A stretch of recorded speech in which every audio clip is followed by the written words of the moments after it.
아침을 뉴스로 깨웁니다. YTN 라디오 김호성의 출발 새아침. 여러분 안녕하십니까. 출발 새아침 김호성입니다. 정부가 바뀌어도 포용의 가치는 바꿀 수 없는 핵심 목표입니다. 함께 잘 사는 포용 국가에 대한 확신을 가져주길 바랍니다. 문재인 대통령이 어제 내년도 경제정책 방향을 밝히는 확대 경제장관 회의에서 함께 잘 사는 포용 국가를 거듭 강조했습니다. 최근 소득주도 성장이란 표현보다 함께 잘 사는 포용 국가란 표현이 자주 언급되고 있습니다. 사회 양극화에 따른 정부 차원의 경제 대책이 시급하다는 지적에 대한 화답으로 읽힙니다. 최근 통계를 보면 상위 20%와 하위 20% 간의 소득 격차가 5.5배까지 벌어졌습니다. 대기업과 중소기업의 영업이익률 격차도 눈에 띄게 벌어졌습니다.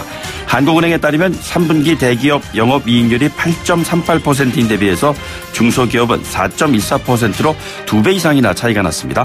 포용의 가치는 승자 독식의 시장에서는 기대하기가 어렵습니다. 태안 화력발전소 노동자 사망 산업재해 같은 위험의 외주화를 막을 방안도 요원합니다. 한국의 산재 사망 노동자 수는 유럽연합의 5배, OECD 가입국 가운데 1위입니다. 저임금, 고위험의 비정규직 사고가 끊이지 않는다면 함께 잘 사는 포용 국가는 공연불에 그칠 것이란 지적이죠. 소득주도 성장을 앞세웠던 올해와는 달리 기업 투자 확대를 통한 내년도 경제 활성화의 방향이 함께 잘 사는 포용 국가로 나아갈 수 있게 되기를 희망합니다. 12월 18일 화요일입니다. 잠시 후 출발하겠습니다.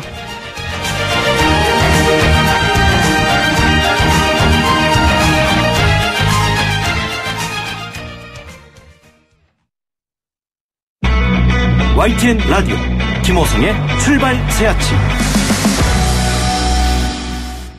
네, 지난 주말 자유한국당 조광특위가 현역 의원 21명을 당협위원장에서 배제하는 인적 쇄신 카드를 꺼내 들었습니다. 생각보다 현역 의원들의 반발이 거세지가 않다. 이런 분석이 나오고 있습니다. 그러나 정작 명단에 직접 이름을 올린 당사자는 어떤 생각을 가지고 있을까요? 자유한국당 홍문종 의원을 전화로 연결하겠습니다. 의원님 안녕하십니까? 네, 안녕하세요. 홍문종입니다. 네, 이번 조광특위 당협위원장 배제 명단 나왔는데 받아들이시는지요, 지금? 포기하겠다 그런 심정입니다. 김용태 의원, 윤상현 의원 같은 몇몇 의원들이 받아들이겠다 이런 입장을 밝혀서 지금 홍 의원님께 여쭤보는 것인데요. 생각보다 반발이 거세지 않다 이런데 정말 그렇습니까? 반박, 모르겠습니다. 그분들하고 일일이 다 얘기를 해보질 않았습니다만은, 왜 할 말이 없고, 반박하고 싶지 않겠습니까? 하는데, 이제, 지금 상황으로 봐서, 이 사안이 얼마만큼 우리 당의 앞으로, 공천이 됐든 아니면 당의 여러 가지 요직을 네네. 앞으로, 선거하는 데 있어서, 팀 플레이를 하는데 구성 요원이나 이런데 제가 보기에는 많은 여지가 있다 이렇게들 생각하시고. 네네. 어차피 이 비대위 시간을 정하고 하는 거고 또 비대위는 비대위 나름대로 하고 싶은 일들이 있기 때문에. 네네. 그분들 하는 일들에 대해서 목소리를 높여서 반대해봐야 오히려 저 역시도 마찬가지입니다만 그냥 포기하는 심정이다. 이런 말씀을 드리는 것이 옳지 않을까 싶습니다. 정작 국민들이 어떻게 받아들이고 있다고 생각하시는지요? 한국당이 확실히 쇄신을 하는구나 이렇게 생각하고 있을까요? 아니면은 또 다른 생각이 있을까요?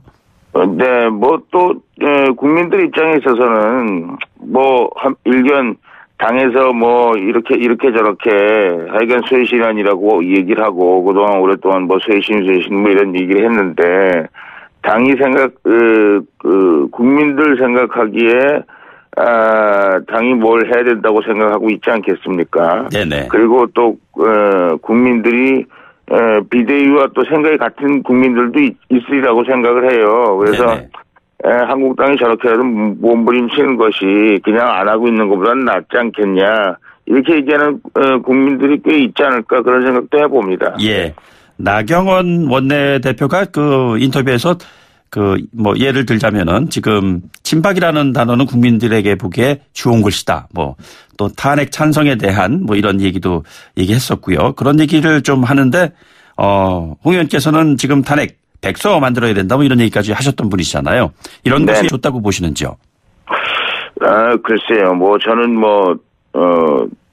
솔직히 말씀드리면 별로 거기에 대해서 그렇게 의미를 두고 싶지는 않고요. 네네. 저는 뭐 제가 정치적 소신이고 우리 한국당의 외연을 넓혀가기 위해서는 그 탄핵 백서를 통해서 우리가 한번 다 자기 스스로의 고해 정사가 필요하고 그리고 새로운 미래를 다짐하는 새로운 미래에 어떻게 나가겠다는 나름대로의 특별히 우리 국회의원 그리고 그 탄핵할 당시에 우리 국회의원이었던 사람들의 최소한의 그 정치적인 자기 나름대로의 고해 정사가 필요하다 이렇게 생각하는 사람이기 때문에요. 네네. 그분들이 거기에 대해서 동의하느냐 동의하지 않느냐 뭐 별로 이런 거에 대해서 저는 지금 상황에서는 중요하지 않다고 생각합니다. 오히려 새로운 지도부가 만들어진다면 뭐 새로운 지도부에서 만약에 제가 여러 가지 드리는 고언의 말씀에 대해서 별로 그렇게 관심이 없다면 제가 고민을 많이 하겠습니다만은 이제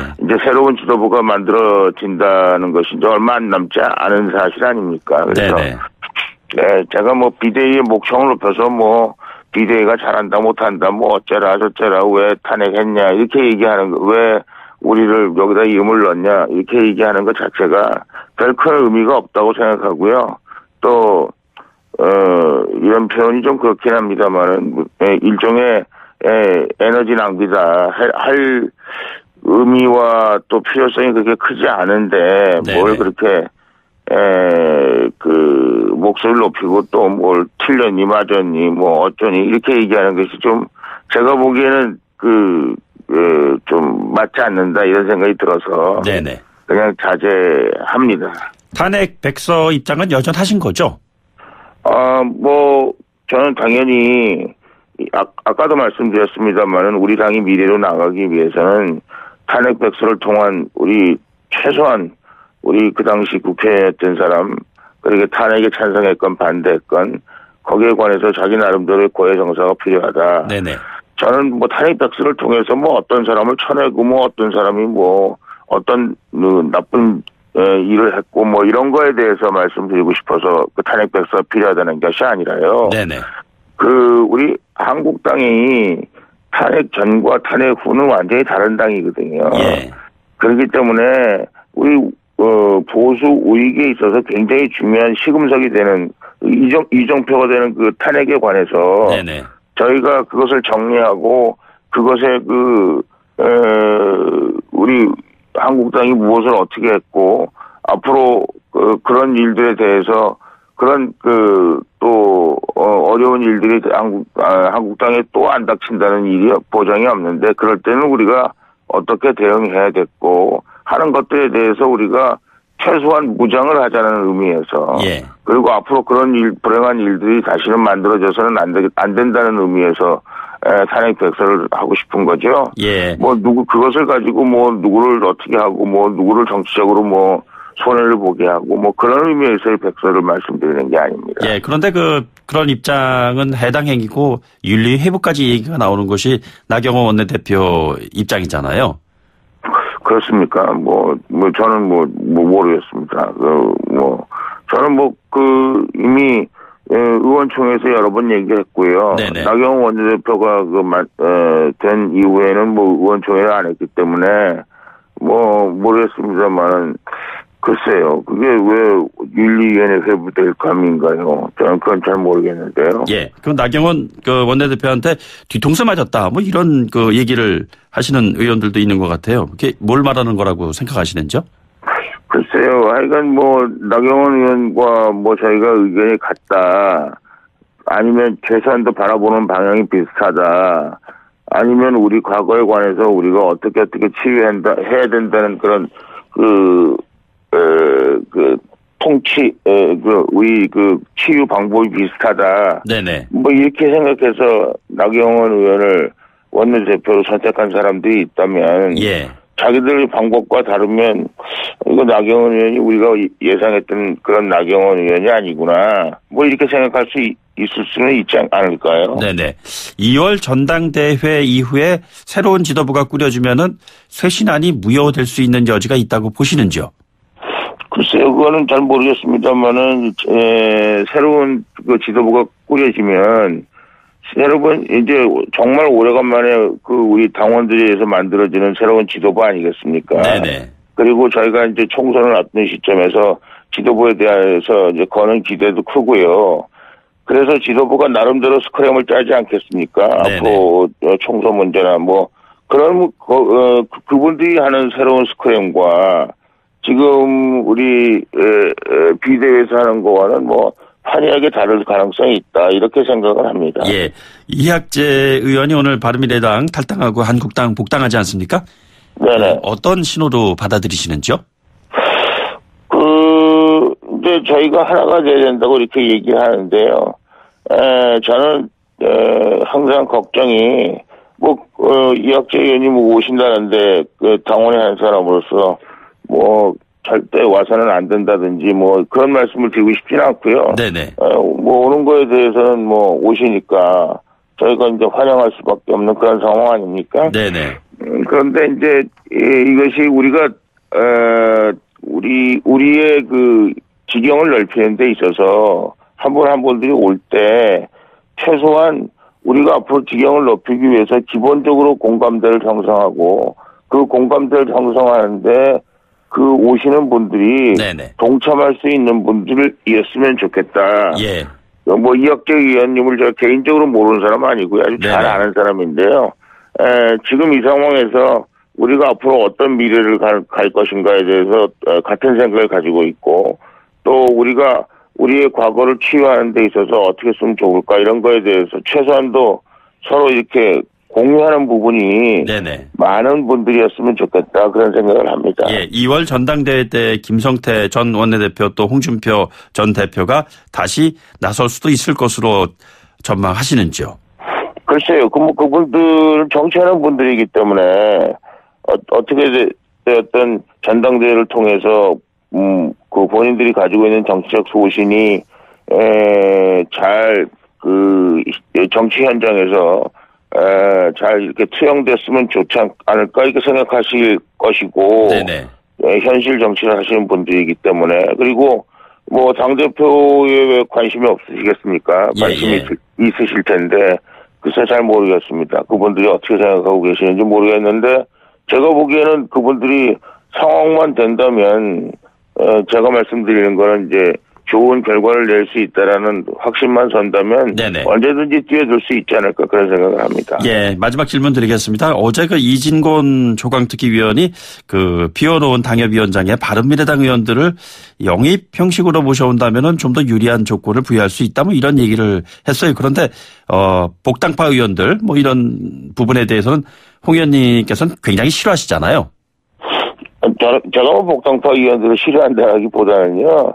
제가 아까도 말씀드렸지만 우리 과거에 대해서 우리가 어떻게 치유해야 될 것인가 하나가 네네. 되기 위해서 우리가 그런 것들을 우리가 어떻게 머리를 맞대고 좋은 치료 방법을 만들 것인가 저는 이제 아까도 말씀드렸습니다만은 그 탄핵 백서를 통해서 우리 모두가 고해성사하고 우리가 하나가 되는 그런 최소한의 세리머니가 필요하다 저는 그렇게 생각하고요. 네네. 그런 의미에서 제가 보기에는 그리고 우리가 미래를 어떻게 보는가 뭐 이런 것들이 중요한 것이라고 생각하고요. 네네. 나머지 문제들은 그것이 다르냐 같으냐의 문제지 그것이 복당파냐 아니면 무슨 수당파냐 뭐 이런 문제는 저는 아니다 이렇게 생각을 합니다. 예, 알겠습니다. 오늘 말씀 여기까지 듣죠. 고맙습니다. 예. 네, 지금까지 자유한국당의 홍문정 의원이었습니다. 여러분은 지금 FM 94.5MHz로 방송되고 있는 YTN 라디오 김호성의 출발 새 아침을 듣고 계십니다. 의견 주실 분은 짧은 문자 50원, 긴 문자 100원의 이용료가 드는 휴대전화 메시지 샵 0945, 우물정 0945번으로 의견 남기실 수 있습니다. 네, 오늘 꼭 아셔야 하는 뉴스 정리해보죠. 시사평론가 이종훈 박사 나오셨습니다. 안녕하십니까? 네, 안녕하세요. 네, 오늘 한 템포 약간 좀 늦췄습니다. 네. 문재인 정부에서도 청와대가 민간인 불법 살차를 하는 거냐? 뭐 이런 의문을 제기하는 분이 많아요. 뭐 그것 때문에 갑자기 좀 논란이 뜨거워졌죠. 네네. 이 청와대 특별감찰반 논란의 핵심 인물 김태호 수사관이 폭로를 이제 계속 이어가면서 파문이 커지는 양상입니다. 어제 이제 우윤군 러시아대에서 첩보보고서 논란 건 전해드렸는데요. 네네. 그거 말고 새로운 첩보보고서 그 목록에 대해서 어제 한 매체가 이제 추가로 보도를 했습니다. 문제는 이제 그 대상에 전직 총리 아들 또 이 민간 은행장들까지 포함이 돼 있었던 거고 민간인 불법 사찰한 거냐 이렇게 논란이 이니까 청와대가 지금 굉장히 적극 해명을 했습니다. 어제 뭐 대변인이 해명도 여러 차례 하고 예, 뭐 그런 상황으로 이제 이어졌는데 김 수사관이 불순물 첩보를 가져와서 공식 보고를 하지 않고 모두 폐기했다. 그래서 이제 김 수사관에 대해서도 법적 조치를 강구하겠다라고 이제 일단 해명을 했습니다. 네네. 그러니까 개인적 일탈이었다 이런 얘기죠. 그리고 민간인 불법 사찰 지시한 적 없고 지난해 8월에도 이제 경고를 했다. 예. 이런 이제 얘기까지 전해지고 있는데 자 그렇게 되니까 아니 그러면 왜 이렇게 오래 방치했느냐. 네네. 그러니까 뭐 관리했어야 되는 거 아니냐. 그러니까 관리 책임에 대한 얘기도 좀 나오고 있고요.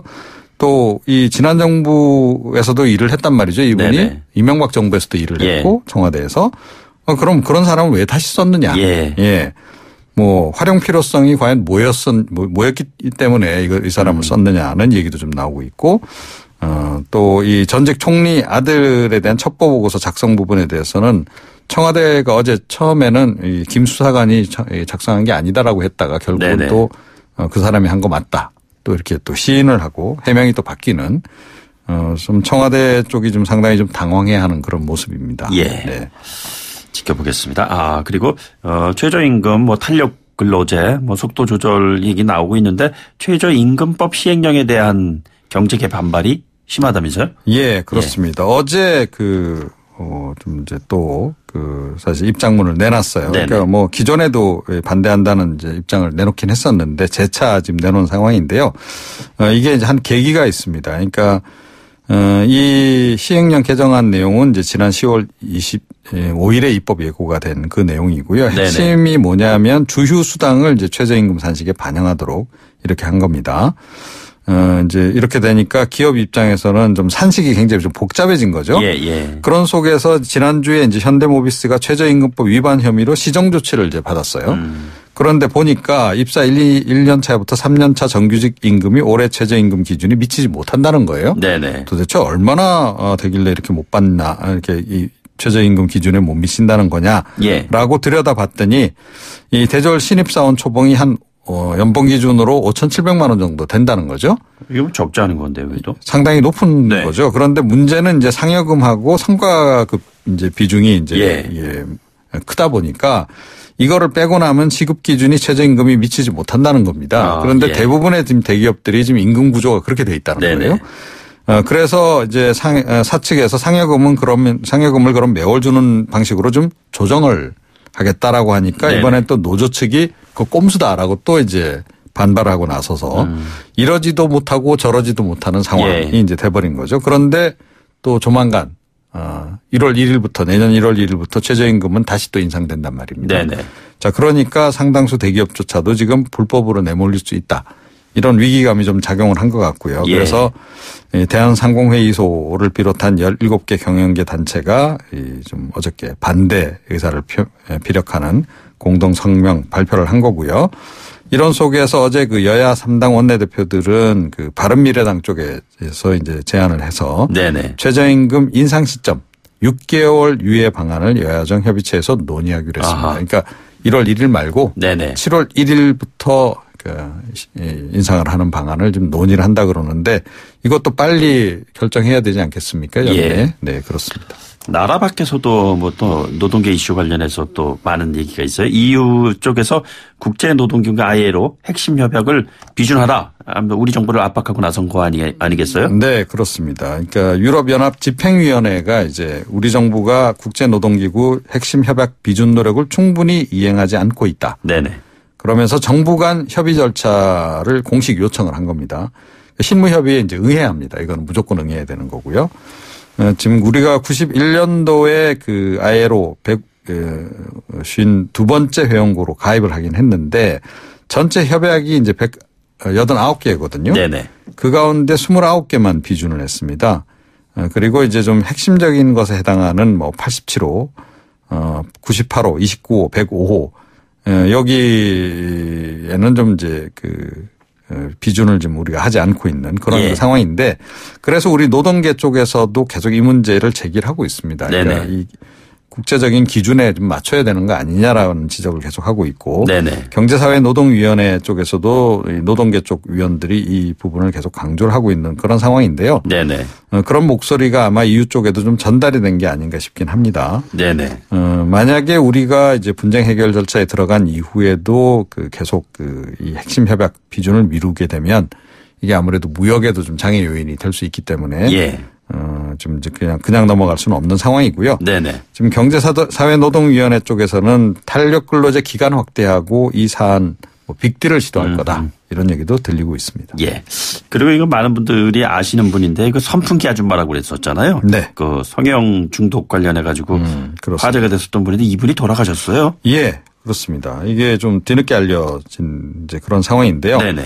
이 한혜경 씨 사연은 지난 2004년에 이제 한 프로그램을 통해서 이제 알려졌죠. 그러니까 이 성형 어떻게 보면 중독 상태였던 것 같고.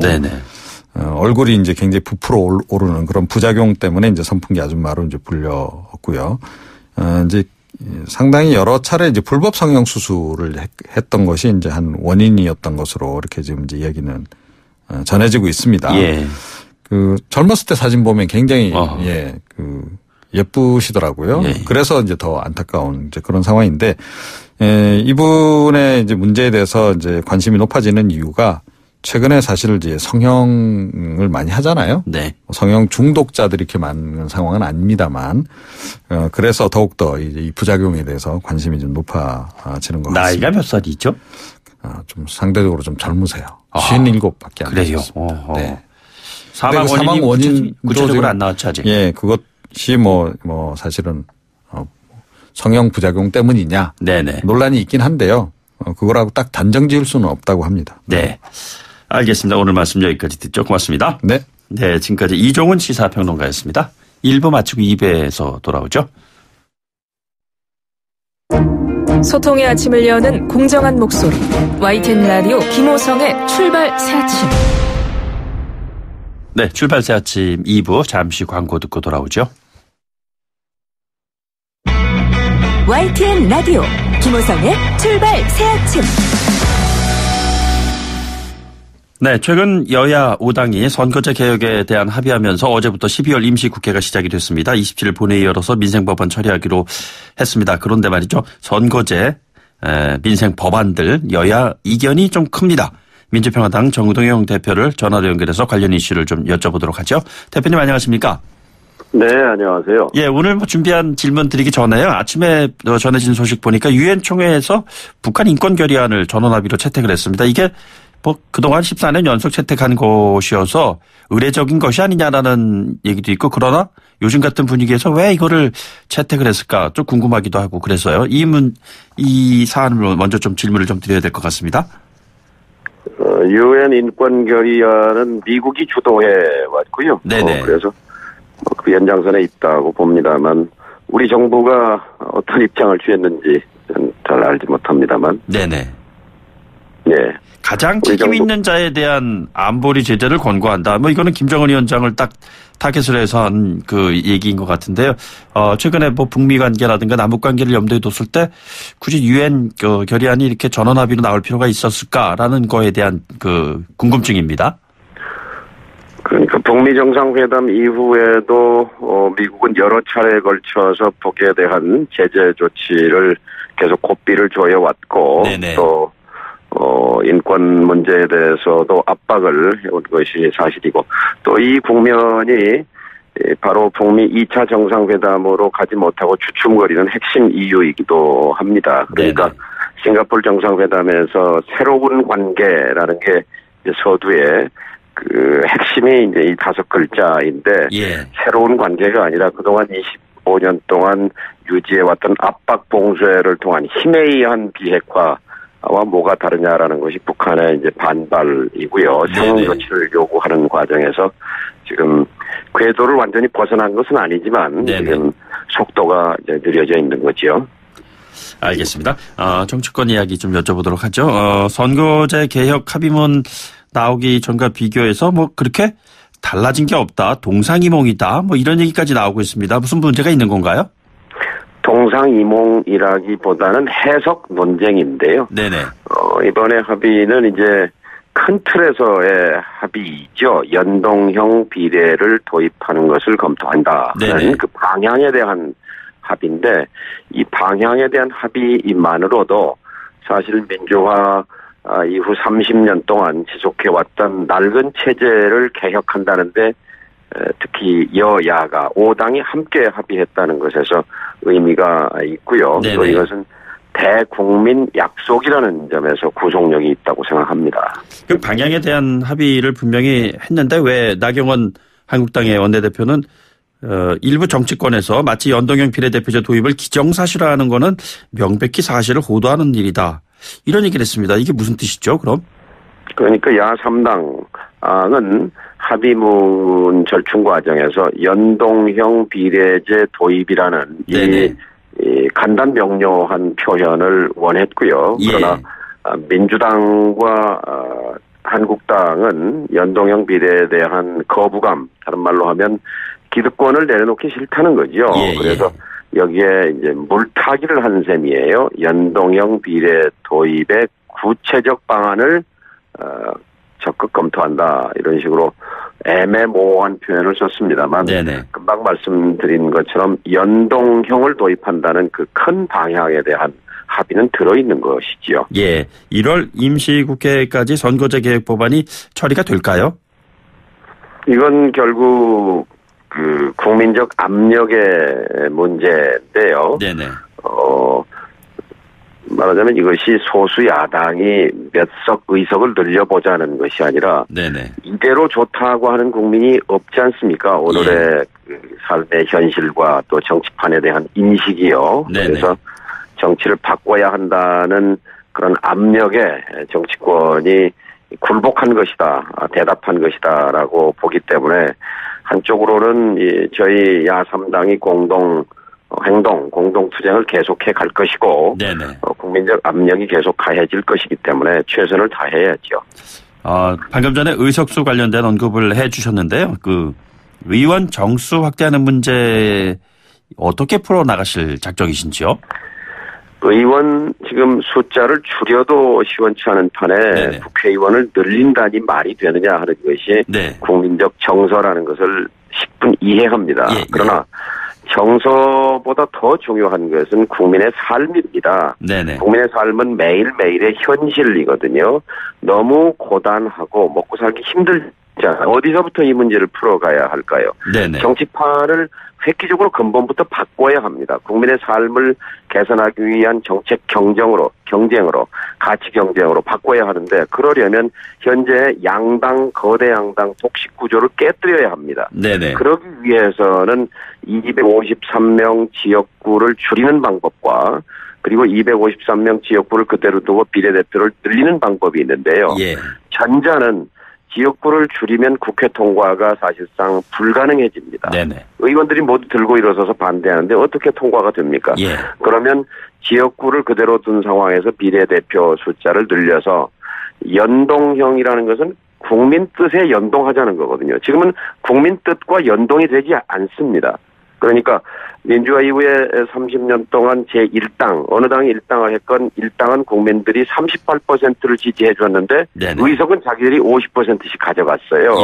근데 이제 연동한다는 건 국민이 준 38% 1당이 줬으면 너희는 38%만 가져가라 하는 거거든요.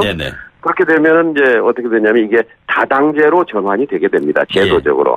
다당제로 전환이 되게 되면 연합해야 되고 타협해야 되고 합의해야 되고, 그리고 그 과정에서 인물 중심의 이제 정치가 정당 지지율을 중심으로 한 정치로 바뀌게 되니까 국민들 요구의 반응성이 커지는 거죠. 각 정당이요. 그래서 정책 정당, 가치를 중심으로 한 정당 경쟁이 시작되는 겁니다.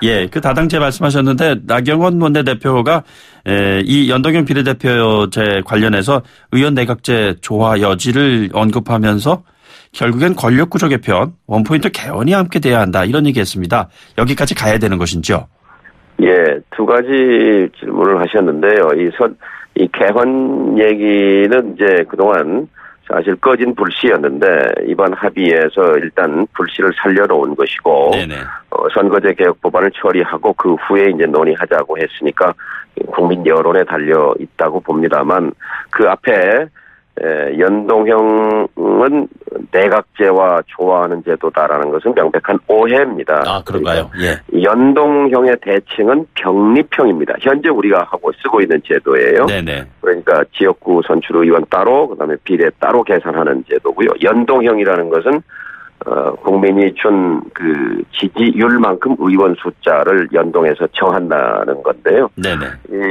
이것은 그 권력 구조와는 사실 상관성이 없고요. 네네. 그다음에 우리 헌법은 내각제적 요소를 충분히 담고 있습니다. 네네. 그리고 또 그렇게 하는 나라들도 있습니다. 남미의 정치 우등생, 경제 우등생으로 불리는 우루과이 같은 나라는 대통령제 하면서 연동형 비례를 하는 나라이기도 하지요. 예. 그러나 두 분 대표의 단식 그리고 또 한 분의 장외 농성까지 하면서 이게 끌어놓은 합의인데 만약에 1월 임시국회에서 처리가 안 된다면은 그 이후의 상황에 대해서 어떻게 대처하실 계획이신지요? 만일 이것을 지키지 않는다면 야3당의 저항은 물론이고 국민적 저항에 부딪힐 것입니다. 국민들께서는 어쨌든 미약하지만 여야가 정치를 바꾸기로 선거제도를 개혁하기로 합의한 것으로 다 이해하고 계시잖아요. 그런데 이것을 물거품으로 만든다면 거센 저항에 직면할 것이고 단지 이번 합의가 임시방편으로 난국을 모면하기 위해서 한 것이라면 그것은 국민을 기만한 것입니다. 대통령까지 나서서 국회가 합의한다면 이것을 적극 지지하겠다고 의사를 밝히고 그것에 따라서 민주당이 대통령 그런 뜻을 받아들여서 순응한 이런 조치에 대해서 이런 합의에 대해서 우선 민주당이 수동적 소극적 자세에서 벗어나서 개혁을 이루겠다는 적극적 주체로 나서야 합니다. 내일 모레면 집권 3년 차인데요. 솔직히 한심한 지경입니다. 도대체 촛불 정부라고 자칭하는 정부가 정치 개혁은 그만두고 검찰 개혁을 해냈습니까? 재벌 개혁을 지금 해냈습니까? 하고 있습니까? 교육 개혁을 했습니까? 부동산 개혁을 했습니까? 개혁과 관련해서 입법, 제도와 법률을 바꾼 것은 제로입니다. 단 한 건의 개혁 입법도 국회를 통과하지 못하고 있는데요. 이제 3년차 들어서도 이런 상태가 계속된다면 무능한 정부라는 딱지가 붙고 말 것입니다. 따라서 이 선거제도 개혁마저 무산시키고 만다면 개혁정부, 촛불정부라는 말은 더 이상 입에 담아서는 안 될 것입니다. 예. 청와대 특감반 전 직원 폭로 논란 관련해서 질문 하나 좀 드리겠습니다. 김태우 전 수사관 관련된 민간인 사찰 폭로 문제인데요. 이 문제를 지금 어떻게 보고 계시는지요?